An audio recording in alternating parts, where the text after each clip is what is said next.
नमस्कार। आज हम बात करेंगे केवीएस स्टेनो की वैकेंसी के बारे में। इसके अंदर हम सिर्फ स्टेनो वैकेंसी के बारे में बात करेंगे। अगर आपने पहले से फॉर्म भर दिया है तब भी आप इस वीडियो को देख सकते हैं। अगर आपने फॉर्म नहीं भरा है तब भी आप इस वीडियो को देख सकते हैं, क्योंकि इसके अंदर मैं दोनों के बारे में ही बताऊंगी। अगर आपने फॉर्म भर दिया है तो आपको पता चलेगा कि भाई एग्जाम पैटर्न कैसा है, कैसे पढ़ना है, क्या पढ़ना है, सारी चीजें रिलेटेड आपको पता चल जाएगी। अगर आपने फॉर्म नहीं भरा है तो आपको पता चलेगा कि इसको भरना मेरे लिए जरूरी है भी या नहीं, फीस इतनी ज्यादा है तो क्या ये वर्थ होगा भी, और कट ऑफ किस हिसाब से रहती है, सैलरी कितनी आती है। मतलब हम हर एक चीज के बारे में बात करेंगे ताकि जिन्होंने नहीं भरा है वो डिसाइड कर सके कि हम भरने वाले हैं या नहीं भरने वाले हैं। ठीक है, तो शुरुआत में ही बता देती हूँ। सबसे पहली चीज, तो इसके अंदर हम सिर्फ स्टेनो वैकेंसी के बारे में बात करेंगे। तो अगर आप किसी और अदर पोस्ट के लिए देख रहे हैं तो आप दूसरी वीडियो की तरफ जा सकते हैं। क्लियर है? यहाँ पे पहले से ही हाईलाइट करके रखा हुआ है ताकि टाइम वेस्ट ना हो। बेसिकली स्टेनो वाले सीधा सीधा हम हाईलाइट पे चलेंगे और बस हमारा काम हो जाएगा। बाकी मन करे तो पढ़ लीजिए बाकी का पीडीएफ। मेरा काम तो सिर्फ इतना बताना है। नॉन टीचिंग पोस्ट के अंदर केवीएस के अंदर मेरे से एक लास्ट वीडियो मैंने केवीएस रिलेटेड बनाई थी, जिस टाइम पे आपको नोटिफिकेशन भी नहीं आया था। ठीक है, उस टाइम पे मैंने वीडियो बना दी थी, मतलब नेक्स्ट डे आया था, उससे एक दिन पहले मैंने आपको बता दिया था कि केवीएस की वैकेंसी आपकी आने वाली है, कल आ जाएगी। ये चीज मैंने आपको एडवांस में बता दी थी। स्टूडेंट कह रहे थे कि मैम केवीएस के अंदर स्टेनो की वैकेंसी है ही नहीं, आप क्यों गलत इन्फॉर्मेशन दे रहे हो। तो ये देखिए, ये रही आपकी। आपने जो देखा होगा ना, आपने एनवीएस देख लिया होगा। एनवीएस के अंदर आपकी कहीं पे भी स्टेनो नहीं है, आपने कुछ गलती कर दी है। यहाँ पे देखिए एक चीज और, जब आपका केवीएस पहले आया था, केवीएस आपका पहले 2022 में आया था, इससे इसके बाद से अभी तक नहीं आया था केवीएस आपका, हर साल नहीं आती है वैकेंसी। तब क्या थी आपकी जो इसकी जो क्वालिफिकेशन थी वो 12th पास थी। ठीक है, तो नोटिफिकेशन आने से पहले मैंने आपको बोला था कि 12th पास आपकी लास्ट ईयर थी, बट ऐसा हो सकता है कि थोड़े बहुत चेंजेस हो आपकी। तो इसके अंदर क्या है, चेंज कर दिया गया है। मतलब अब जो केवीएस स्टेनो 2025 में वैकेंसी आई है, इसके अंदर आपकी ग्रेजुएशन मांगी जा रही है। ठीक है, अभी हम आगे जाके और भी चीजों के बारे में बात करेंगे, सारी चीजें समझ लेते हैं। ठीक है, तो केवीएस की 2 लेवल की आ रही है, ग्रेड 1, ग्रेड 2। ग्रेड 1 वाली इतनी अच्छी है कि इतनी अच्छी सैलरी मिलेगी ना तुमको, सोच के चलो 70,000 तक की सैलरी तुम्हें आराम से यहाँ पे देखने को मिल जाएगी। ठीक है, और ग्रेड इसके अंदर वाले के अंदर आपकी 50 तक की देखने को मिल जाएगी, तो अच्छा खासा डिफरेंस है। वैकेंसी के बारे में बात करें तो मैं ऐसा नहीं कहूंगी कि भाई बहुत ज्यादा वैकेंसी आ गई है, बम्पर वैकेंसी आ गई है, ऐसा नहीं है। क्योंकि वैकेंसी आपको इतनी ही देखने को मिलती है। अब आप ये भी नहीं कहोगे कि मैम बहुत कम है, पिछले सालों में भी यार इतनी ही वैकेंसी आती थी।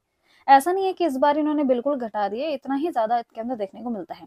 स्टेनो की वैकेंसी वैसे भी बहुत कम जगह पे आपको अच्छी खासी देखने को मिलती है, अदरवाइज यही हाल रहता है। ठीक है, तो 57 जो है आपके नंबर है, यहाँ पे 3 3 ये क्योंकि वाली पोस्ट जो होती है इसके अंदर हम बात करेंगे, तो आप देख सकते हैं ये आपकी जनरल कैटेगरी के लिए, ये ईडब्ल्यूएस के लिए, ये ओबीसी के लिए, ये एससी के लिए, ये एसटी के लिए। ठीक है, अब जैसे यहाँ वाले हो, अगर आप ग्रेड 1 की सोचोगे भरने की, बट यहाँ देखो आपकी ईडब्ल्यूएस की कोई वैकेंसी नहीं है, ओबीसी की नहीं है, एससी की नहीं है, एसटी की नहीं है। तो जो एससी एसटी वाले हैं उनको भी लड़ना पड़ेगा जनरल कैटेगरी के अंदर ही। समझ पा रहे हैं? मतलब कि रिवर्स जो आपकी रिजर्व होती है वो इसके अंदर कहीं पे भी नहीं है। तो अगर आप रिजर्व के हिसाब से लड़ने वाले तो कोई फायदा नहीं होगा, क्योंकि वैकेंसी ही नहीं है। आपको जनरल कैटेगरी में ही लड़ना पड़ेगा। बाकी ग्रेड 2 वालों के लिए आपकी सभी के लिए वैकेंसी आपको देखने को मिल रही है। तो 57 वैकेंसी आपकी टोटल है। टोटल बना के बोल दो तो 60 वैकेंसी आपकी गिनती की हो रही है, स्टेनो की दोनों की मिला के। आगे बढ़ते हैं। ठीक है, ये नॉन टीचिंग पोस्ट मैंने इसलिए लगा दिया कि भाई आप ये ना कहें कि मैम आप बता क्यों नहीं रहे हो, क्लियर क्यों नहीं कर रहे हो। जिस भी स्टूडेंट को मेरी ये दिक्कत आई थी कि मैम आपने थोड़ा गलत बता दिया, तो मैं आपको क्लियर कर दूं, एनवीएस के अंदर नहीं है। स्टेनो जो आई है एनवीएस में नहीं आई है, स्टेनो आपकी जो आई है वो केवीएस के अंदर आई है। आगे चलते हैं। ये सारी चीज़ें ही पूरा पीडीएफ एक एक करके मैंने गो थ्रू किया है, और जो जो इन्फॉर्मेशन मुझे लगी कि मुझे बतानी चाहिए। बाकी अगर कोई अदर पोस्ट के देख रहे हो तो पॉज करके देख लेना। ठीक है, बाकी हम तो अभी स्टेनो के बारे में बेसिकली हम बात करेंगे यहाँ पे।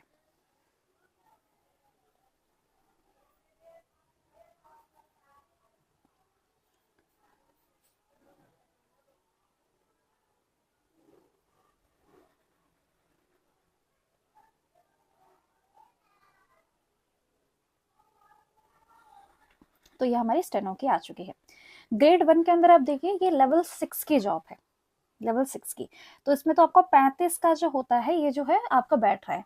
अगर आप इसके अंदर आपकी वो सोचे ना कि यार मेरी सैलरी कितनी बैठेगी इसके अंदर, तो आपकी ग्रॉस सैलरी बैठेगी 75। ठीक है, ये आपकी ग्रॉस बैठेगी। इन हैंड आप 70 तक की सोच के चल सकते हैं। ठीक है, क्लियर है? सैलरी का मैंने आपको बता दिया। इसके अंदर आपको ग्रेजुएट होना होगा। स्पीड आपकी 100 की चाहिए। टाइपिंग स्पीड आपकी 45 की चाहिए। ठीक है, आप इसके अंदर एक बहुत बड़ी कंडीशन जो है, जो मैं बता दूं आपको, ये वाली कंडीशन, ये वाली है ना, इसका मतलब ये है कि आपको ना एक्सपीरियंस होना चाहिए।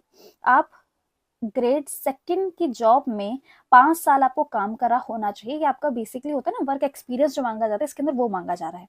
अगर आप ऑलरेडी करते हैं, कभी किया है, जो कि मुझे लगता है ज्यादातर स्टूडेंट जो देख रहे हैं उन्होंने वर्क एक्सपीरियंस नहीं है, तो आप यही वाली पोस्ट को भरिएगा। ये वाली पोस्ट सिर्फ उन्हीं के लिए जिनके पास वर्क एक्सपीरियंस है और वो आपका बेसिकली होता है ना आगे बढ़ना चाहते हैं उनके लिए। कंप्यूटर आना चाहिए और हिंदी और इंग्लिश आनी चाहिए। ये आपकी ये सारी जो कंडीशंस है, ये आपकी 75,000 की सैलरी वाली जॉब के लिए। देखो 75 वाली पता क्या है? अच्छा मैं एक चीज बताती हूँ चलो आपको। एसएससी स्टेनो है। एसएससी स्टेनो के अंदर आपकी 2 होती हैं, ग्रेड डी, ग्रेड सी।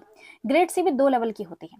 एक होता है 6 लेवल की, एक होती है 7 लेवल की। 6 वाली लेवल जो होती है ना, बिल्कुल यही सैलरी आपको यहाँ देखने को मिल जाएगी। थोड़ा बहुत डिफरेंस रहता है, बाकी सीधे चीजें वही रहेंगी। डिपेंड करता है आप कौन सी सिटी में जाते हैं उसके हिसाब से। ठीक है, ये वाला हो गया। अब आपकी ये वाले आ गए, तो इसको आप ऐसे समझ सकते हैं, जो एसएससी स्टेनो के अंदर आपकी ग्रेड डी की जो पोस्ट होती है, ग्रेड डी, वही वाली आपको यहाँ पे है। बेसिकली आपका 2400 ग्रेड पे की होती है ये वाली जो होती है। ठीक है, तो ये रहा आपका मैक्सिमम लिमिट 27 जाएगी इसके अंदर। ठीक है, ग्रेजुएट होने चाहिए, आपकी 80 की स्पीड होनी चाहिए, 50 मिनट्स के अंदर टाइपिंग कर लेंगे, 65 हिंदी के लिए है। कंप्यूटर आना चाहिए, हिंदी और इंग्लिश आनी चाहिए। स्टूडेंट को ना एक और चीज़ बता दूं, पहले के मुकाबले बहुत सी चीज़ें बदल गई हैं। पहले सिर्फ एक ही लेवल एग्जाम होता था, टीयर 1 होता था, हो जाता था। अब आपका टीयर 1 और टीयर 2 दोनों होंगे, उसके बाद आपका स्किल होगा। तो ये थोड़ा है, अगर आप सोच रहे हैं कि भाई ये 2 लेवल पे कौन दे रहा है, तो वो आपका कॉल होगा। बाकी ये हिसाब है आपका। ठीक है, ये जैसे कोई मैंने मार्क कर लिया है, आप देखना चाहे तो देख सकते हैं। ठीक है, सैलरी इसके अंदर कम ही देखने को मिलेगी, 30 तक की सैलरी आप सोच के देख सकते हैं। ठीक है, 30 से कम ही देखने को मिलेगी मोस्ट प्रोबेबली, तो यही है। पॉज करके देख लीजिएगा वहां पे जाके। ठीक है, आगे बढ़ते हैं और डिटेल्स के बारे में बात करते हैं। और मेन तो एग्जाम पैटर्न ही होता है, जिन्होंने भर दिया उनके लिए है। ठीक है, तो ये there will be 2 tiers examination followed by, ठीक है, ये आपका होने वाला है मार्क्स। ठीक है, मेरिट लिस्ट जो बनेगी prepared according to the marks obtained by candidates in tier 2 and subjective qualify. ठीक है, केवीएस के अंदर आपकी स्टेनो की पोस्ट आती है, एनवीएस के अंदर नहीं आती है ये, और ये दोनों में ही आपका जो होगा टीयर 2 का होगा। टीयर 1 के अंदर क्या होगा, ये टीयर 1 का है, जो कि एमटीएस के अंदर आपका, एक्सेप्ट एमटीएस को छोड़ के एनवीएस वाले को, बाकी सबके लिए आपका ये वाला होगा। देख सकते हैं आपका 300 मार्क्स का होगा, 100 क्वेश्चन आएंगे, मतलब एक क्वेश्चन 3 मार्क्स का होगा। इजी राइट, इतना समझना आसान हुआ।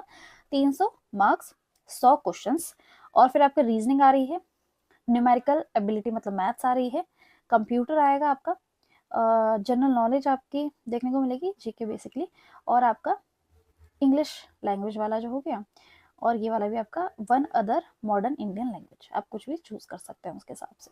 तो ये आपका पूरा जो है वो रहने वाला है। देख सकते हैं कंप्यूटर इसके अंदर 20 मार्क्स है, जो कि होता नहीं है, बट यहाँ पे आपका 20 मार्क्स का होगा। कंप्यूटर के लिए ना आप आभास सैनी वाली एक बुक आती है, वो वाली ले सकते हैं। अदरवाइज आप अगर आपको कोई और बुक पता है तो वो भी देख सकते हैं, रिकमेंड मैंने ऐसे कर दिया आपको। ठीक है, तो ये सारी चीज़ें जो हैं वो आपका टीयर 1 में रहने वाला है, तो ये सब आपको पढ़ना होगा, ये आपका एग्जाम पैटर्न है।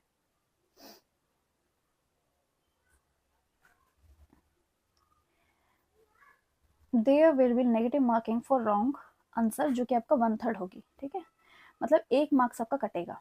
क्लियर है, 1 मार्क्स आपका कटेगा।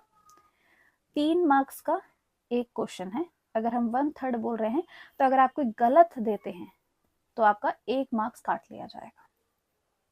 एमटीएस के बारे में जानते होंगे ना, वहां पर भी सेम ऐसे होता है। ये आपका टीयर 2 रहने वाला है। इसके अंदर आपका क्या रहेगा, ये देखिए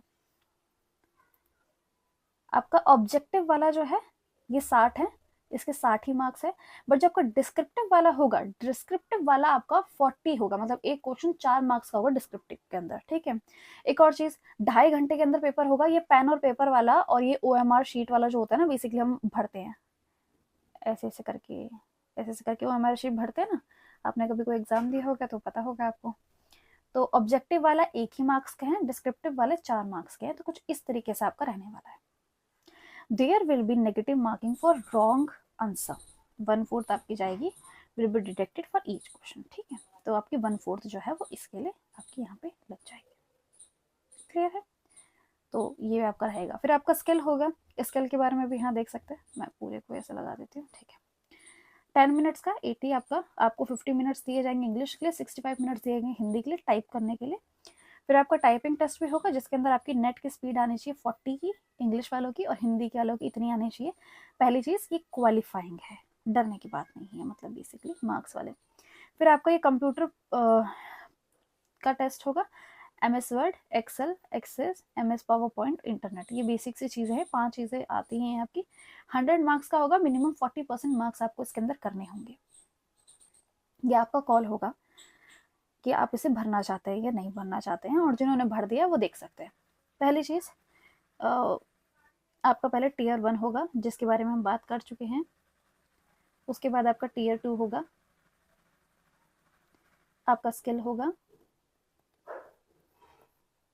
ठीक है। स्किल के अंदर भी 3 चीज़ें होंगी। पहला होगा आपका शॉर्ट हैंड वाला, फिर टाइपिंग वाला, फिर वो वाला। तो इतने प्रोसेस से गुजरना पड़ेगा आपको 50,000 की जॉब के लिए, ठीक है। तो टाइटल, आप जो वीडियो का टाइटल है उससे अब आप समझ पाए होंगे कि वो क्यों रखा गया है। काफ़ी बड़ा प्रोसेस है, आपको वहाँ से गुजरना होगा।